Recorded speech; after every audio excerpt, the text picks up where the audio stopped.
ร้องด้วยร้องด้วยกินตับเด็กคนไม่นอ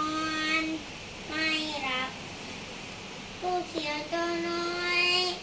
ปวดหัวลงมากินตับเด็กคนไม่นอนไม่หลับเด็กคนไม่นอนไม่หลับไม่หลับ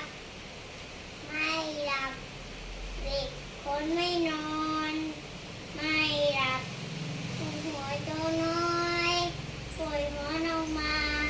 เย็นตับเด็กคนไม่นอน